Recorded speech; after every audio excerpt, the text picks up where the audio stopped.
Hello, my awesome friends. I'm here again talking about A Tale of Two Cities, Moises and Suno. And today I'm going into Moises to master a track I created starting in Moises but finished in Suno. Anyway, let's go to mastering. Today is mastering demo. I want to show you how to use a mastering functionality in Moises. It's quite good. So now that we're in Moises, we're going to hit new and we're going to drag the downloaded stem, or I should say the downloaded track, Suno the Beast. We're going to drag that and drop it in there. Okay, and then we're going to hit submit. So just listen. That's a track. Now, I'm going to be giving you, as we proceed, some more information about mastering on this channel. But for now, think of mastering as gloss, glue, and elevation. Gloss, glue, and elevation. You want a cohesive mix. You want a punchy mix, but you also want it to be cohesive. But at the same time, you want to separate as much as possible the different frequencies and instruments. So when we talk about the left and the right cans that you put on your head, you got to make sure there's some form of separation while still maintaining the integrity of the actual song itself, so that if someone's at the left speaker, they don't just hear some isolated instruments without hearing the other things in context. So very wide panning, you need to be careful with stuff like that. What mastering is, the final polish of a song/album. Beyond just making a mix louder, mastering is a comprehensive quality control check. The mastering engineer listens to the track with a fresh, objective ear, identifying and resolving any subtle issues that may have been missed during the long hours of mixing. This includes everything from sibilance in a vocal to a slightly boomy bass frequency or a harsh cymbal. The goal is sonic perfection, the big picture job. The mastering engineer is the third ear who assesses the entire project as a whole.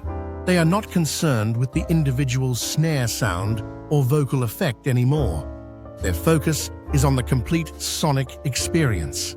They ensure a consistent feel across an entire album so that a listener can transition from a quiet acoustic track to a powerful rock anthem without a jarring shift in tone or volume. But from my experience, Moises does a good job in taking your raw mix and getting it to a decent enough elevated mastered state.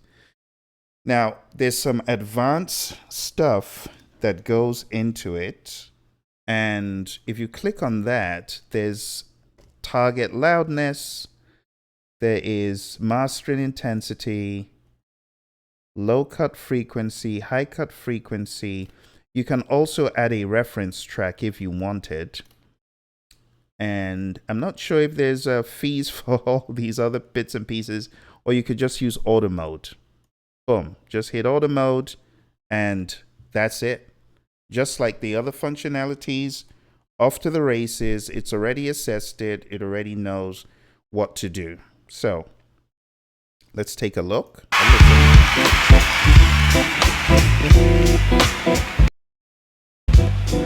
So you can already hear that difference. I'm going to crank up the loudness, but let's go ahead and choose, actually, let's choose Club Play today. There are different versions of the track, so I could still choose Spotify Loud for that one. For this one, I could choose just Club Play. And the original, you always have the original to compare and contrast to see what difference it made. And you can also compare these. So it's done very thoughtfully. I'm not going to use advanced mode because I'm just going to go off its algorithm. But you folks can experiment. So let's do Club Play.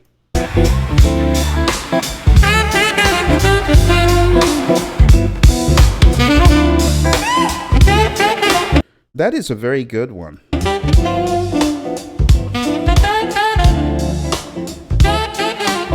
So it's punchy but not overwhelming. Big day, big test competition. competition now. Now let's try Spotify's. Let's play it right from that same place. Competition now beats the rest. So, sounds rather compressed, even without playing much, but let's listen. Suno versus Moises, is it a competition? I'm just on a mission. Check out the stems, check out the vibe. Now let's play this. Big day, big test, competition now beats the rest. Suno versus Moises, is it a competition? I'm just on a mission. Check out the stems, check out the vibes, check out the lyrics and check out the rhymes. Son of the beast eats everyone for dinner. Accepted users accepted for dinner. Accepted users accept.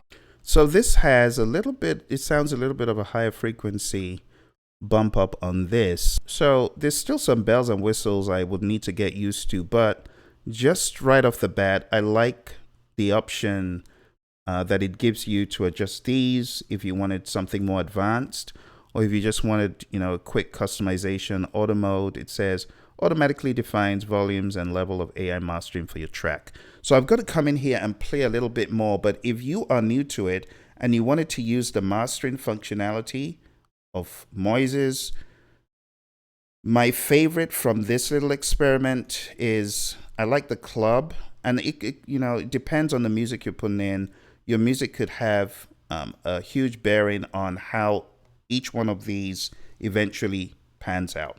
The goals of mastering in depth. Consistency. For an album, this is paramount. The mastering engineer ensures that all tracks feel like a cohesive body of work. For example, they might gently EQ all songs to share a similar tonal character, e.g., a bit of warmth or clarity, and use subtle compression to make sure the punch and energy feel consistent from song to song, regardless of tempo or genre.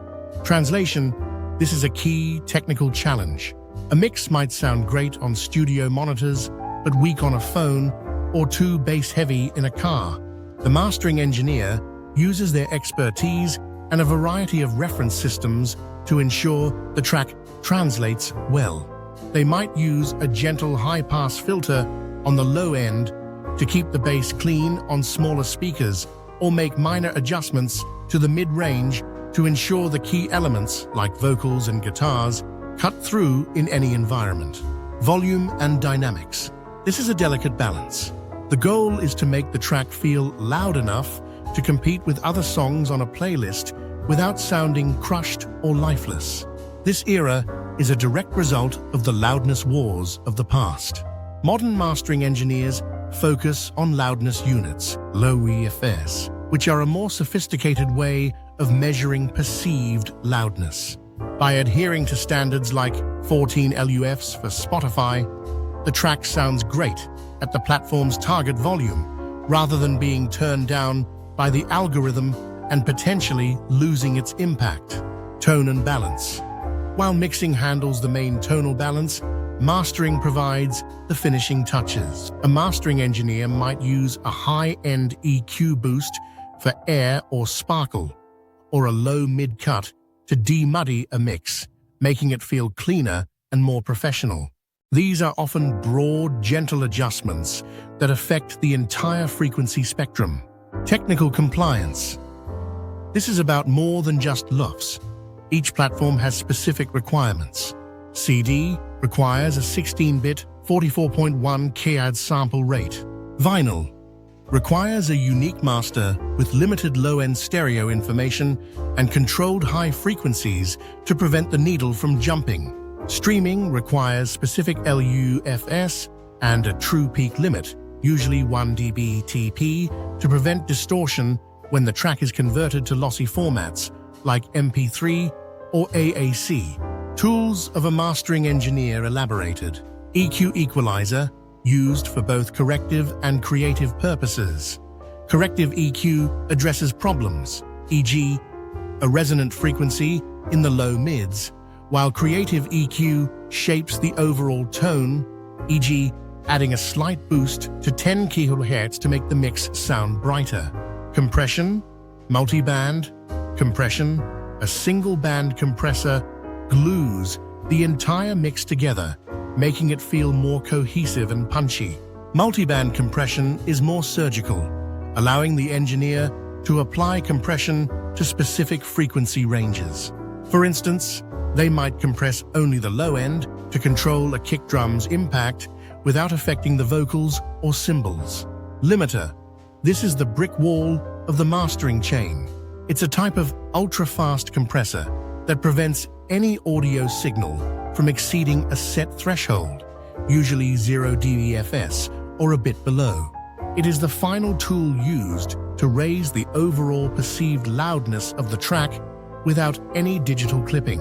Stereo imaging. These tools adjust the width and depth of the mix. An engineer might use them to slightly widen the mix for a more expansive feel, or conversely, to narrow the low frequencies so the bass and kick drum are focused and powerful in the center. Dithering. This is a crucial step for digital masters. When reducing the bit depth of a file, e.g. from a 32-bit floating point file to a 16-bit CD master, mathematical errors called quantization distortion can occur. Dithering adds a small, carefully calculated amount of noise to the file, which randomizes these errors, resulting in a cleaner and smoother sound with no audible artifacts. Deliverables. Further detail. Final Stereo Master, WAV AIFF. These are lossless, high-resolution files that serve as the main archive and source for all other versions. Versions for streaming, CD, vinyl, radio. Each of these formats has its own specific requirements, so a mastering engineer will often create multiple masters from the same mix. DDP, Disk Description Protocol. Files. This is the industry standard format for CD replication. It contains the audio, track markers, fades, pauses, and metadata, ensuring that the final manufactured CD is an exact clone of the master. Metadata. This includes essential information like ISRC codes, unique identifiers for each song used for royalty collection, and other details such as artist name, album title, and track sequencing. In short, music mastering engineering is a highly specialized craft that bridges the gap between the creative art of mixing and the technical requirements of modern music distribution, ensuring every track is ready for the world. But anyway, that's it for now. Thank you, my friends. I'll talk to you next time. I hope this gave you some insights. Bye for now.